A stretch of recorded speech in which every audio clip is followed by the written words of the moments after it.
Welcome into the Sharp Sports YouTube podcast. My name is Andrew Sharp. We'll be talking everything Denver sports and beyond. Please like and subscribe if you are a sports fan like me. Let's do this.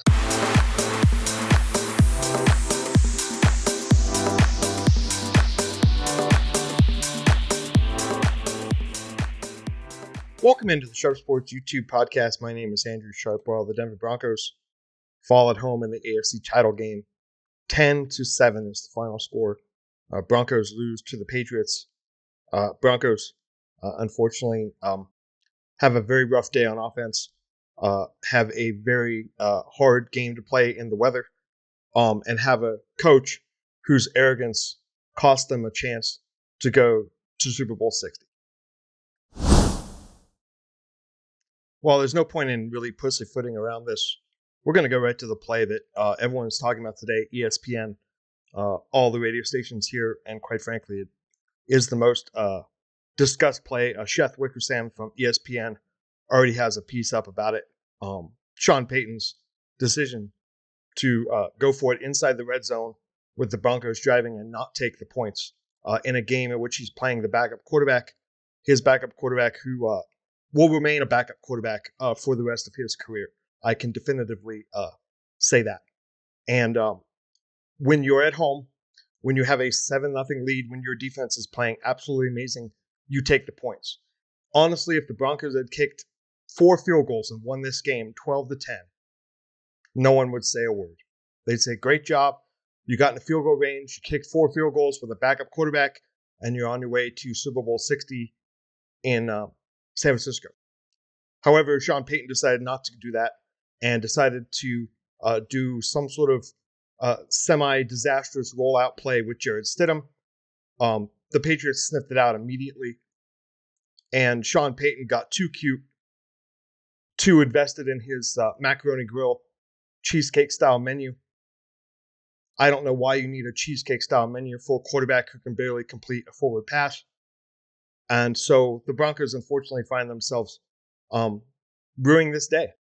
And certainly the unit that played the best, which was the defense, completely shut the Patriots down, especially in the first half.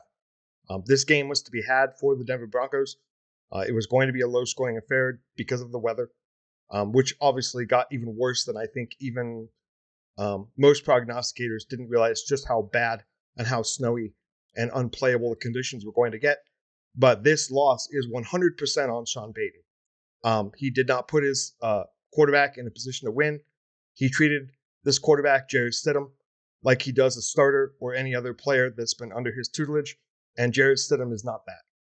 And we're going to talk a little bit more about Jarrett Stidham in a minute, but this loss is on Sean Payton for not developing a consistent run game all season, for getting way too cute, way too fancy with play calls, and quite frankly, and I've said it so many times over and over again, outthinking himself, outsmarting himself, wanting to prove that he's the smartest guy in the room when there's no need to get fancy with it. And unfortunately for the Broncos, it ends in pretty brutal fashion for the Broncos after a pretty miraculous season.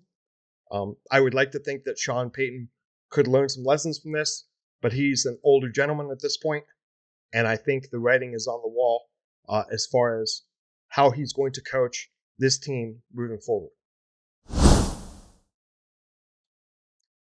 Going into the game, I certainly believed some of the hype and some of the discussion that if the Broncos even got functional quarterback play, they could win this game, and that pretty much bared out. And unfortunately for the Broncos, they were playing with a backup quarterback who will remain a backup quarterback, who will always be a backup quarterback. He is not Sam Darnold. He is not just in a bad organization or a bad spot.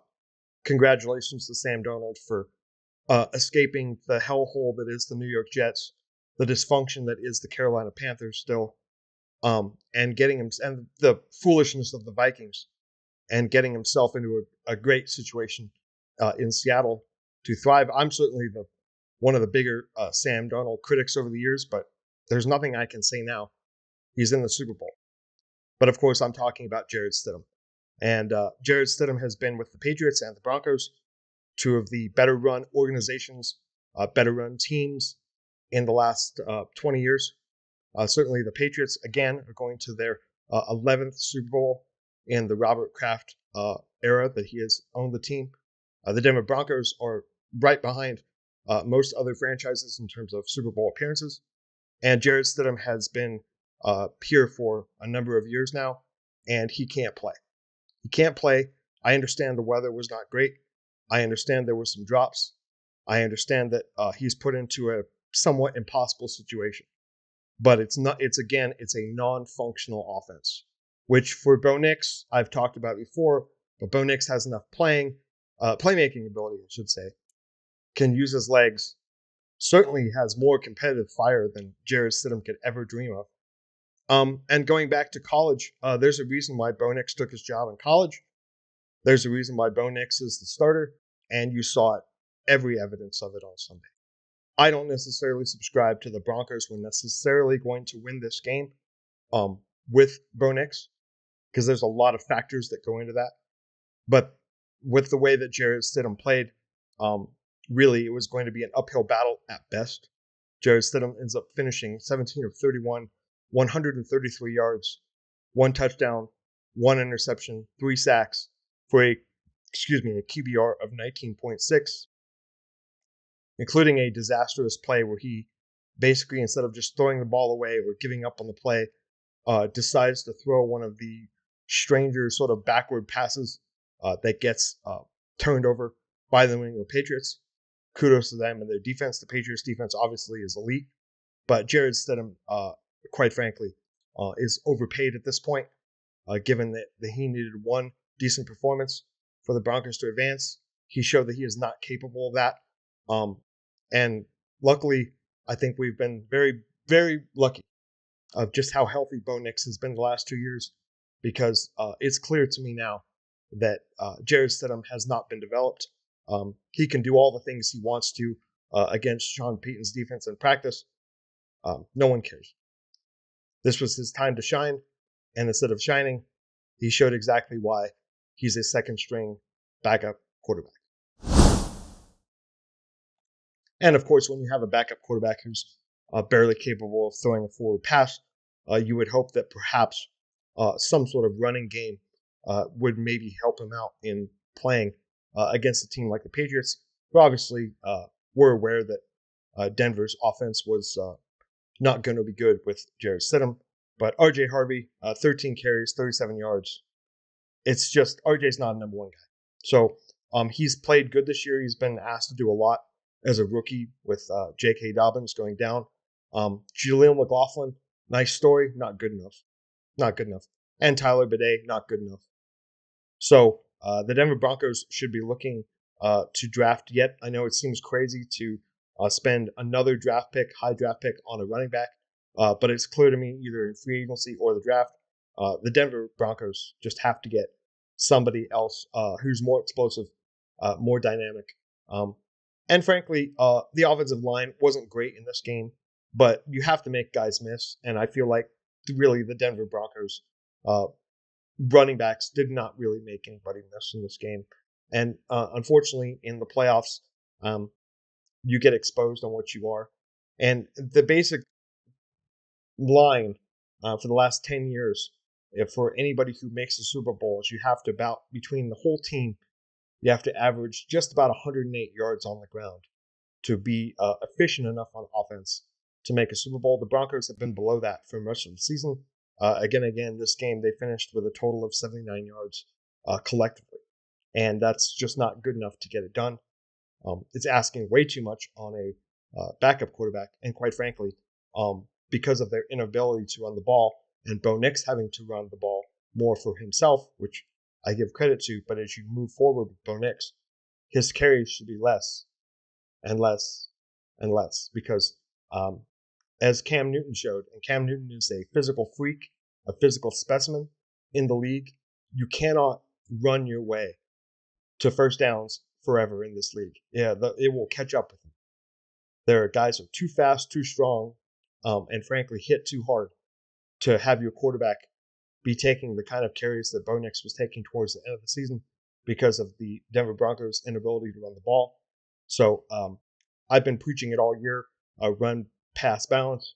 It's happened a few times, but quite frankly, it's been an overarching failure of this team this year by Sean Payton. I thought that he was coming in from his previous times in New Orleans, where he did have a strong ground game. This was not this year. And it caught up to the Broncos in this game. Because if the Broncos had some semblance of a stronger running game, it would help with the backup quarterback. It would help, frankly, with the weather, and would have kept the Patriots' offense, which was already anemic, even more on the sideline in a cold weather game. And I understand that I may be extra negative today, but that's because this is the most important game played in Denver in 10 years. And to have it end this way is sorely disappointing. I picked the Broncos to win. I didn't think there had been predictions that perhaps we were going to get snow a little bit later, but as the game neared, it was becoming more obvious that there was a good chance that the snow was going to move in, especially in the second half. And even for Colorado, that was pretty extreme. The last time it was that cold at a Denver Bronco game, I was at in 2013 against the Ravens, in which the game time kickoff temperature was actually even colder than yesterday. Believe it or not, it did not snow in the way that it did. But Peyton Manning and the offense struggled to move the ball in absolutely frigid conditions when I was there. I have skied many days in Colorado, and I think that is the coldest I have ever been, despite wearing all sorts of gear and whatnot.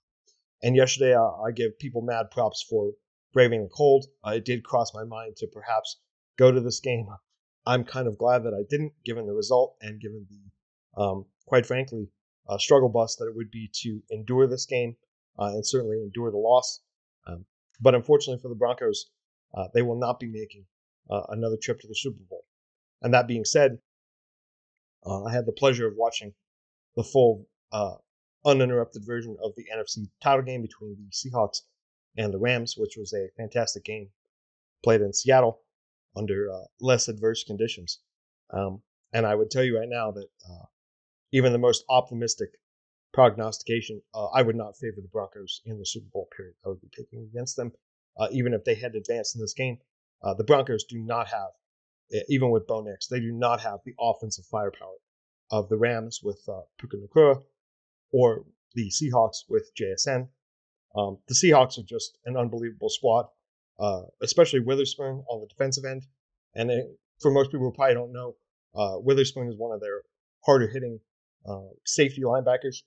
And he is part of one of the picks that came as a part of the first round picks, I should say, that came from the Russell Wilson trade a couple years ago. And so you're seeing all of the fruit, all the capital that was spent by the Broncos to Seattle for Russell Wilson, who's a complete bust, a fraud, a phony, and is completely washed, despite a few people in the Denver media desperately trying to claim that he's something other than that. You saw what the Seahawks have now with all of the capital and development of draft picks that were gifted to them by the Denver Broncos in that trade, which seems like a million years ago now, but in terms of NFL times, really wasn't all that long ago. And as far as the Rams go, the Rams have a terrific young core as well. Their general manager, Les Snead, is honestly probably only second or third behind John Snyder in Seattle. They have a veteran Hall of Fame. Looks like he's going to win the MVP this year, quarterback in Matt Stafford. And the Rams are an incredible squad who lost a hard-fought game to the Seattle Seahawks in Seattle. But honestly, that game, if it wasn't for basically one special teams gaffe, the Rams could have easily won that game. And you put the Rams or Seahawks in sunny California and San Francisco against this Broncos squad. I would be excited to see what the Broncos defense could do against Sam Darnold and that offense. But eventually, the Broncos would be really just not being able to score points or move the ball. The Broncos struggled all year on offense. The Broncos struggled horrendously in this game against the Patriots, and no slight against the Patriots at all, but the Seahawks defense is yet another level above that. Quite frankly, the Seahawks defense is another level above the Broncos defense, which is saying something, because the Broncos defense is the top 3 unit in the league and absolutely tremendous. And my really, I am very, I feel bad for the guys on defense because they played their hearts out. And they are Super Bowl worthy. They could win a Super Bowl with this defense. But make no mistake, the Seattle Seahawks are even better than the Denver Broncos. And unfortunately, even the great Bill Simmons, who erroneously forgot that Seattle had won a Super Bowl.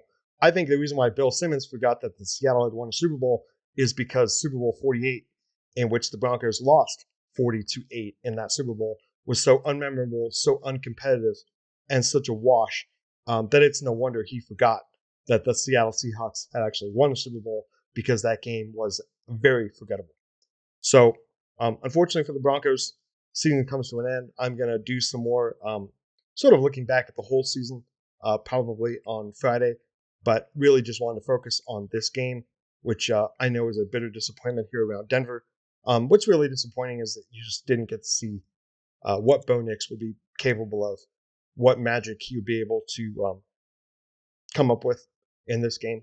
And quite frankly, at some point, it's been discussed a little less around here, but some by others, about the Broncos' new stadium possibly being a retractable roof stadium in which you get extreme conditions like this.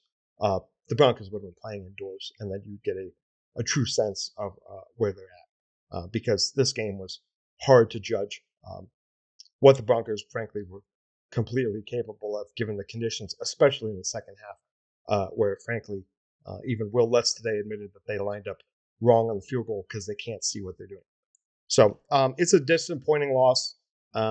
It's one that, frankly, I hope doesn't haunt the Broncos and Sean Payton.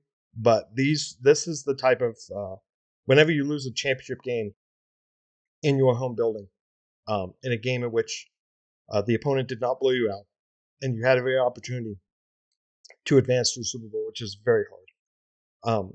It will be discussed for a long time around here. So, and it kind of bookends about 20 years ago when Jake Plummer infamously had a horrible game and blew an AFC title game against the Pittsburgh Steelers.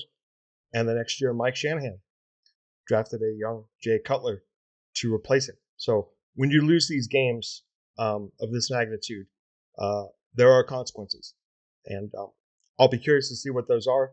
But make no mistake, there will be changes in Denver, even for a team that had a magnificent season. Your team is never the same year to year. And I expect the Broncos to make moves to, frankly, replace some of their offensive pieces. And, of course, they have a draft capital as well to spend this year. So, anyway, my name is Andrew Sharp, Sharp Sports YouTube podcast. Thanks for tuning in. Thanks for staying with me all season. It's been really a heck of a ride. The Broncos certainly did better this year than I thought they would.